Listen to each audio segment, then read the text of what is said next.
Et si on pouvait faire de la relation amoureuse une aussi grande obligation de conscience qu'on prétend en avoir dans la vie spirituelle, ben crois-moi que la société serait sacrément différente. S'il n'y avait plus de femmes heureuses dans la société, et plus d'hommes au service des femmes, et plus de femmes au service des hommes, il y aurait certainement beaucoup moins de violence déjà.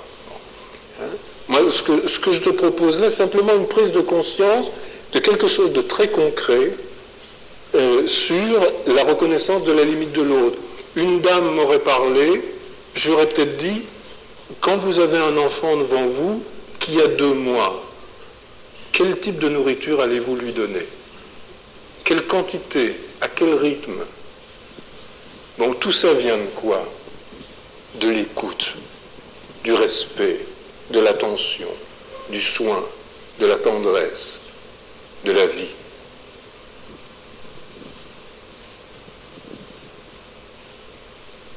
Mazel Tov.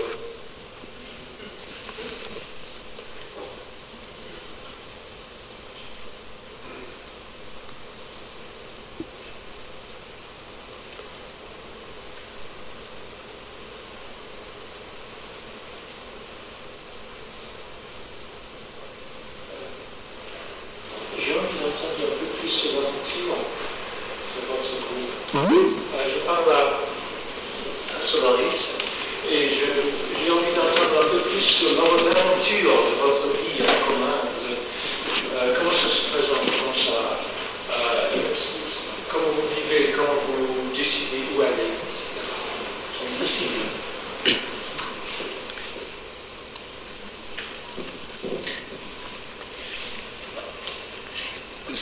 Ceux qui sont charmés, au sens de charme, de l'électron,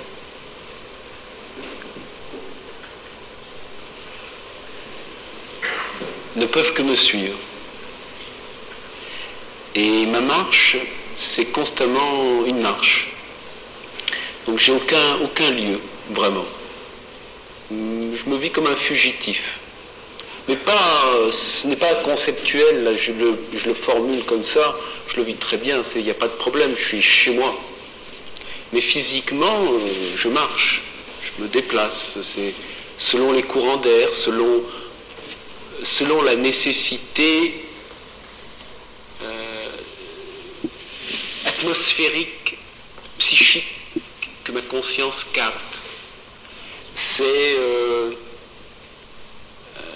comme un oiseau qui est dans un courant, et puis comme tout est intelligent et parfait, ce corps se laisse porter. Et puis ce qui est là est toujours stable.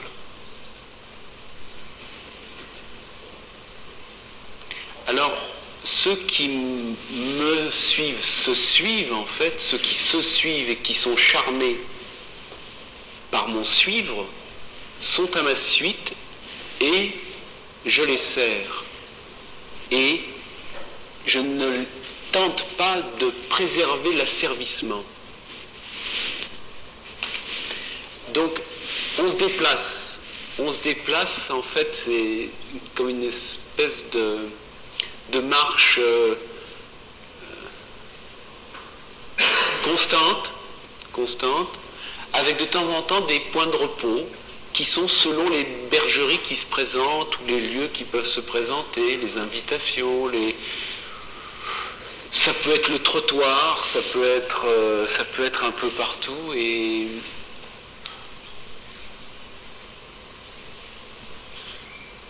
je sais pas pourquoi ils n'en parleraient pas, je sais pas en fait. En fait nous sommes, ou ceux qui sont charmés sont sur cette marche là. Cette marche, elle est instruction elle-même, ou je ne sais pas, ou révélation. Oui, cette marche est révélation. Oui, j'ai le sentiment d'être dans une marche de révélation. Ouais, tiens, c'est le mot, de dévoilement. Aussi bien pour moi, parce que je ne sais pas en fait qui je suis, et je ne sais pas quel pas je fais. Pourtant, quand je me retrouve ici, je vois ce qui est. Et le voyant de ce qui est, c'est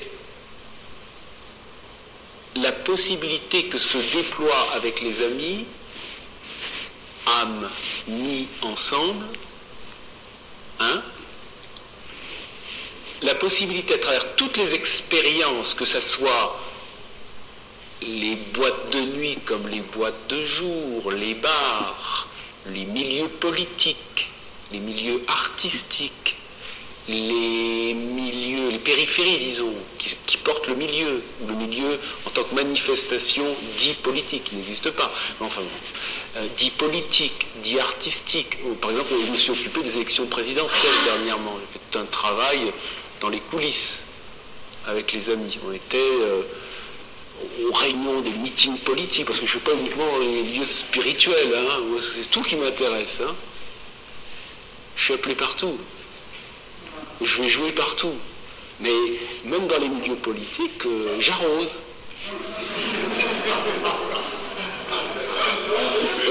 Rocard, Brice Lalonde, les ministres, ils ne m'impressionnent pas plus qu'un maître spirituel. Et pas plus que qui que ce soit d'ailleurs.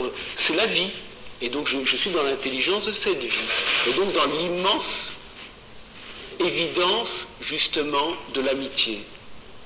Et de la pertinence de voir, alors que partout où je vais avec ces amis-là, et qui viennent avec moi, parce que, en fait, dans les cafés, par exemple, il y a des moments, il y a des échanges où on coupe le bâton, voilà, on casse ce bâton en deux, là, et puis ça donne des échanges, des sagesses et politiques dans les cafés. Alors il y avait du monde qui venait, de différentes voix spirituelles qui venaient, des chants de tous ordres, jusqu'au moment où j'ai dû arrêter parce que bon, ça commençait, la sauce montait, et puis il était temps que je m'en aille parce que ça foutait la pagaille partout, enfin disons ça révélait ce qui était révélé, et puis à ce moment-là, bon, je sais aussi arrêter. J'appuie un endroit, et puis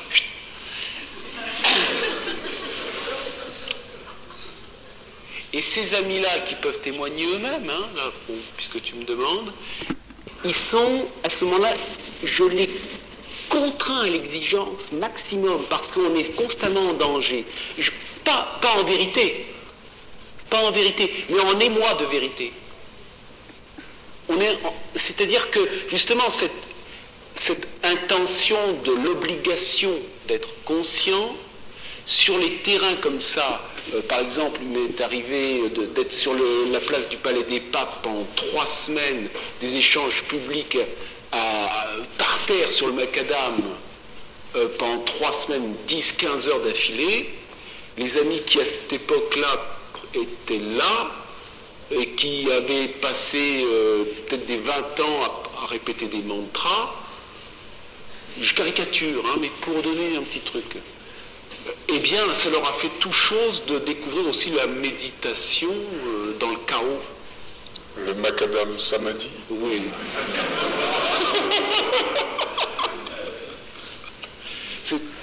Ils peuvent témoigner eux-mêmes un petit peu, mais c'est toute cette forme de vie dans tous les domaines, selon, par exemple, quand j'ai travaillé dans le domaine, quand je dis travailler, quand ma présence dans un domaine dit politique, c'est parce que actuellement, ce bonhomme, il y a cette... Là où il y a à rectifier, je rectifie. Par exemple, qu'est-ce que le politique? Je lance la possibilité de rappel de l'essence du politique. Donc, ou quand je vais dans les milieux philosophiques, à la Sorbonne ou un peu partout, qu'est-ce que la philosophie? Qu'est-ce que la métaphysique? J'ai remarqué que les philosophes ont horreur de la métaphysique, et quand je retrouve des métaphysiciens, par exemple, il m'arrive d'aller dans des clubs de métaphysique, je leur lance... Et effectivement, ça avait l'air un peu d'être... Quelqu'un a employé le terme, d'ailleurs, il y a eu des termes employés que j'ai trouvé absolument piquants, géniaux, là. Alors, il y en a un qui m'a traité de shérif. J'ai trouvé ça sympa, je me suis dit, ça me change de l'étoile de David. Et bon. Alors j'assume.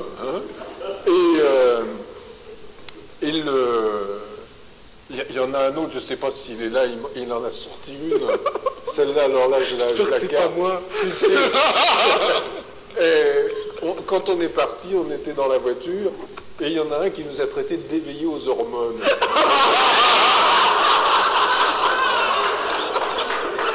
Après, j'ai trouvé ça génial.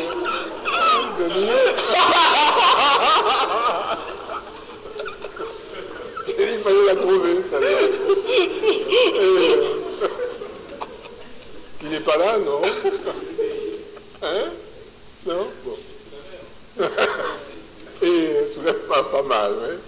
Et donc, je l'ai fait comme ça, mais avec à l'esprit en tout cas, c'est aussi la raison de cette rencontre aujourd'hui, avec à l'esprit le souci que cela soit clarifié un jour. Parce que si effectivement j'avais à cœur que cet engagement que j'avais vis-à-vis de mes amis soit tenu, j'avais à cœur aussi que ma nature puisse s'exprimer à son tour une fois que ce contrat serait tenu. Et je trouvais que la façon de parler ensemble, et que vous puissiez et le solliciter et me solliciter sur tous les points. A priori, c'est plus important ce qui vous concerne aujourd'hui, mais si vous traînez ou si vous portez aujourd'hui ce qui vous a concerné à ce moment-là, alors ok, parlons-en. Mais pour moi, je dois dire, ça a été pris en toute liberté. J'en ai parlé après avec tous les événements, les épiphénomènes qui ont suivi. Pour moi, je m'en réjouissais d'une certaine façon parce que c'était l'occasion aussi pour ceux qui travaillent avec moi et qui se reconnaissent dans ce dont je témoigne, c'était une occasion de test pour eux. Bon, comment ils allaient vivre ça? Et je trouvais que s'ils étaient capables de le vivre avec l'élégance de l'enseignement, ça valait le coup de le vivre. Et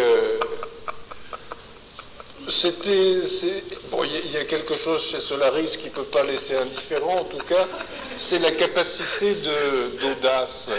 Et jusqu'à quel point cette absence de peur... Andrew est persuadé qu'il est dingue. Bon,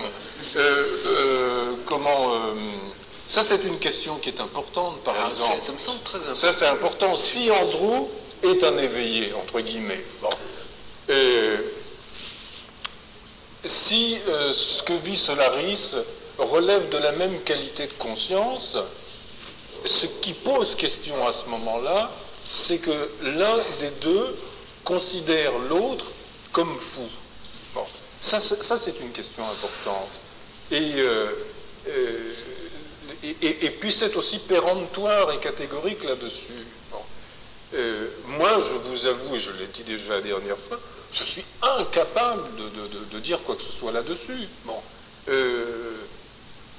Vous savez, sans rentrer dans les détails, il y a encore quelque temps, on a publié un livre qui comparait l'itinéraire de Ramakrishna, qui est considéré en Inde comme un très très grand saint et par certains comme un avatar, et à la même époque, un cas clinique d'une femme qui vivait les mêmes symptômes et qui était enfermée en Occident ici.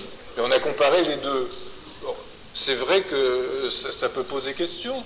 Si certains pensent que ce que vit Solaris relève d'un nœud psychotique dans la conscience, qu'est-ce qui peut dire ça? Qu'est-ce qui peut prouver ça? On n'en sait rien. Moi, j'en sais rien. Bon. Je reconnais dans beaucoup de choses qu'il dit une qualité que seul quelqu'un en qui cette percée s'est opérée peut dire. Bon.